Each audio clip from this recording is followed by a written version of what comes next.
What's going on, guys? It's Captain America. Hope you guys are well, and thank you for coming onto the channel. So as always, starting off with the match stats. So for this one we were playing against a pro club as such, so they're called Poland Top Team 11. They weren't really a Poland Top Team 11 against us in this game. We did win this game. I was messing around in the last minute, literally, just trying to hold the ball, but of course they dispossessed me and got the ball back. But we still, won the game. And in total we had 10 shots against like 2 of them from the opposition. We had 55% possession. The way that we were playing, it was pressing football, but very much like strong counter-attacking football as well. We had this. I had a 7.3 match rating. I had a goal as well in this. 2 possessions won and then 1 lost. But again, that 1 lost happened at the last minute of the game. I just wanted to hold the ball, just mess around, but I completely forgot what the time was. I didn't know that there was 2 minutes, added, and plus we were in my half as well. So of course the ref was going to keep continuing with the play, and of course they scored. So it was unfortunate, but we did win the game 3-2. If it was a case that it was 3-0 and I conceded that way, then of course I would have had a slapping on myself on my wrist. So no, in general, it's a good preparation for us as we go into the Pro League side of things. This is something that we've been interested in and something that we want to progress with. So yeah, do enjoy the video.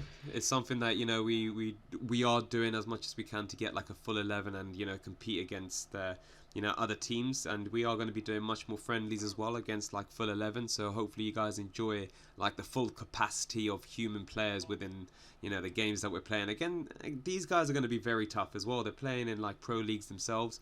They are tough teams, so it's always good to see how we are against like these level of opponents. And against this team, we did win. We had another friendly game as well, which we did win, and I'll post that for tomorrow's video. So yeah, guys, just feel free to enjoy, sit back, and also relax, as we're going to be talking about, let's say, the transfer market. Of course, is going to be a busy one this summer. There's going to be so much going on, and there's so much happening within, like, you got the company, transfer now confirmed to Burnley. You got Burnley that's been not managerless, but they had like an interim manager since the sacking, let's say, of Sean Dyche. So that was a bit unfortunate on their end. I don't know why they sacked him, especially with what he's done and the position that they were within the league. And it's good that they've been demoted down to the Championship, because that's just a silly situation to be in, where you sack a manager that's done so much for the club itself. Brought them from the Championship over to the Premier League and then survived in the Premier League. They even got into Europa and done well within there. And they're not a big club, but to consistently do what they've done over seasons in the league, over to Sean Dyche, has been phenomenal. So it'll be interesting to see what company does. They're going to be in the Championship next season, as mentioned already. So I think it's going to be a situation where companies come from Anderlecht, where he was managing that for the past, I think, 2-3 seasons.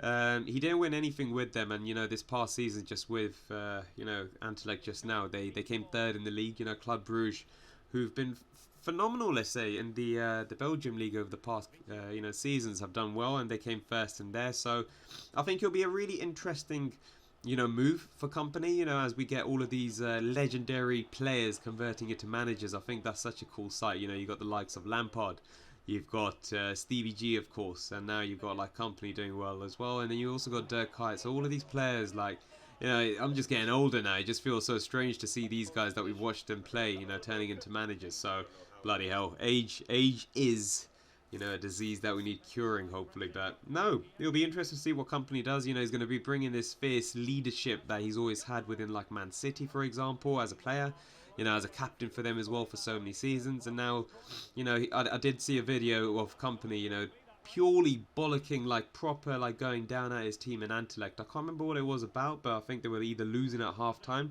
and he was doing like a motivational speech. But my God, man, I think Burnley do have a great, let's say, number of players, but now with them going down into the Championship, it will be interesting to see if they do hold on to any of the key players as such. I know that they were going through a lot of a releasing of players, so it'll be interesting to see how they do, and progressing well within the Championship, as they do either sustain a Championship position for this next season, or they look to push on for the Premiership promotion. So let's see what happens with company on that. So moving on into Spurs. So this one was actually a very surprise signing for Spurs. I didn't expect them to actually get this through the ladder, especially with the likes of like Liverpool interested in this individual player for a while, and then Arsenal just recently too. Same with Aston Villa.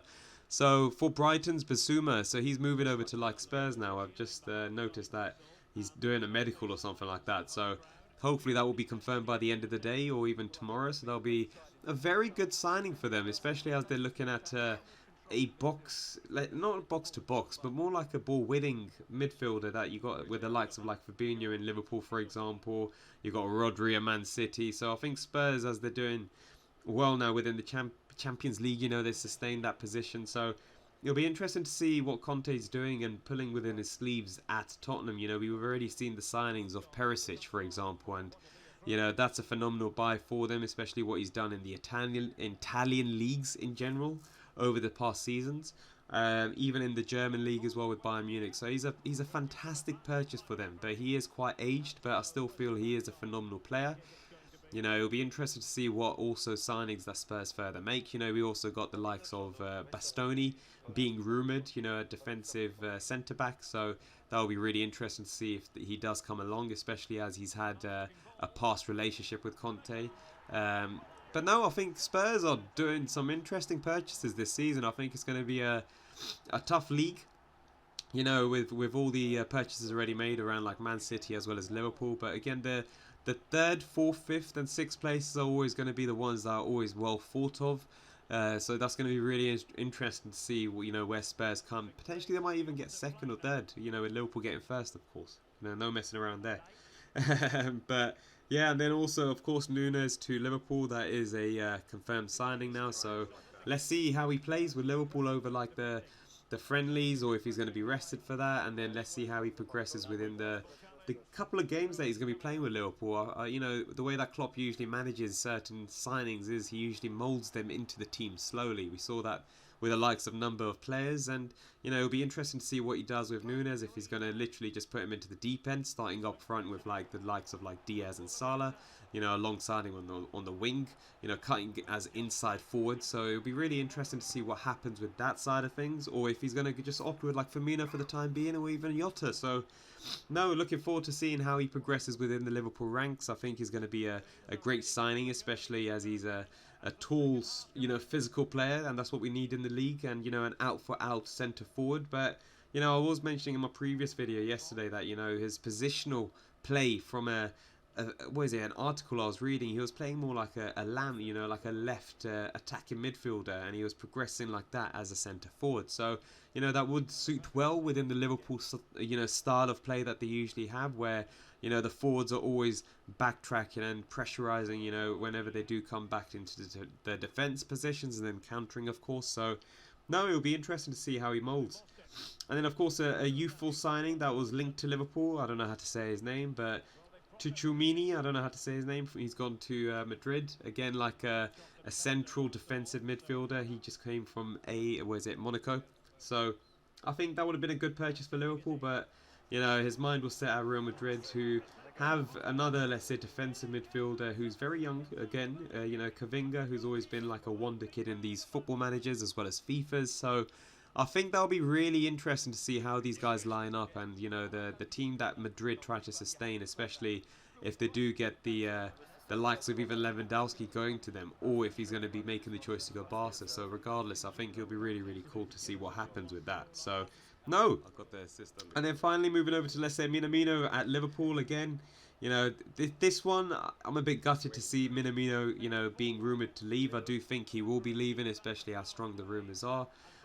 You know, his price value doesn't really, let's say, perpetrate like the performance he has done for Liverpool. You know, he scored in, you know, key cup games that we were playing in. You know, he whenever he was playing, he did score. That was like a really good statistic I was reading. You know, he's a fantastic player. You know, it's really sad to see that he hasn't moulded well with Liverpool as much as a first team player. You know, trying to pip the likes of like Salah in that position, or even like in the midfield position. But you know, it's a bit disappointing to see him leave. But I do see him going back to, let's say, Southampton, for example, and you know, yeah, seeing if he moulds in there, or a different club you know, potentially he might even move back to like Leipzig or something like that, or even Salzburg. Let's see what happens with that. So yeah, and then yeah, talking about Eriksen now. So Ericsson has been, a perfect signing for Brentford. Unfortunately, with what happened with Ericsson, with him having a heart attack and trying to regain his fitness, he had trainings in the likes of like Ajax for quite a while, and then he was using Brentford for a bit, and then of course he got signed on for Brentford for just like 6 months or so. It wasn't like a long deal or nothing. It was just a very short deal as such. So yeah, he played phenomenal for Brentford. He kept them in the Premier League. This is the first season that they're back in the Premier League, so it's going to be interesting to see where, if they can, strengthen their positions anyway, or if they do lose any key players that done well for them, Brentford as such. So with Ericsson, let's see what happens with that. You got Spurs that are being rumoured. Back to Spurs would be a good option, especially with what the signings that they've already made, and the rumoured signings that they're going to be making as well. So that'll be a really interesting purchase. Or even, as mentioned, he was training at Ajax for a bit as well. Trying to get his fitness back. And of course, in Ajax, you had the old or ex United boss, who's now at United now. So that will be an interesting purchase for United if they do go for Ericsson. I think it will be a good buy. But again, he is an aged player, but he has shown that he is still a great player making, with a central midfielder. So that will be a really good purchase if they do make that, United. And then, of course, I saw the likes of Phillips as well. Earlier on, he was always lined up with like United, but now it looks as if City are pipping, United in terms of purchasing Phillips, who is, of course, a Leeds player, but again, like an international England player too. I've never rated this guy. I don't know why. I don't rate him as a good player. I don't understand how he's playing in that position as well with England, and that actually surprises me. So with Man City looking at buying him, I don't rate him as a player. So I see him going for like, I don't know, 50 mil. That'll be banter if he does purchase them for like 50 mil. But again, I don't see him being a great player. But of course, with City having world-class players in each and every position, let's see how he does well within like a world-class team. It's going to be one of those ones where Leeds do have a great team, don't get me wrong. You got like Rafinha, who's been fantastic, and also a player that's being rumoured to go, potentially to like Barcelona. Even Liverpool are looking as well. So no, I think, Phillips, I don't think he's going to do well. I think he's going to end up being like a Danny Drinkwater at Chelsea. I don't think it's a good buy for him. I do see Manchester United being a better option for his career. I know that they'll still be crap, but just play time and just everything as well if he does want to focus on the international scene, especially with the World Cup coming in the winter as well. So let's see about that.